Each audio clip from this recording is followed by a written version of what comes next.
જય ભોલે જય અંબે। આજે અમે પાલનપુર કલેક્ટર કચેરી આવ્યા અને આજે અત્યારે હાલ કલેક્ટર સાહેબ શ્રી મિહિરભાઈ પટેલે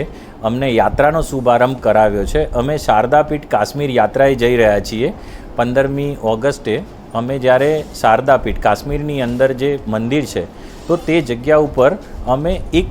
51 શક્તિપીઠની માટી, જે 51 શક્તિપીઠ છે, જે મૂળ સ્થાન છે, ત્યાંથી અમે માટી મંગાવી અને એક રેપ્લિકા તૈયાર કરી છે અને એ રેપ્લિકાને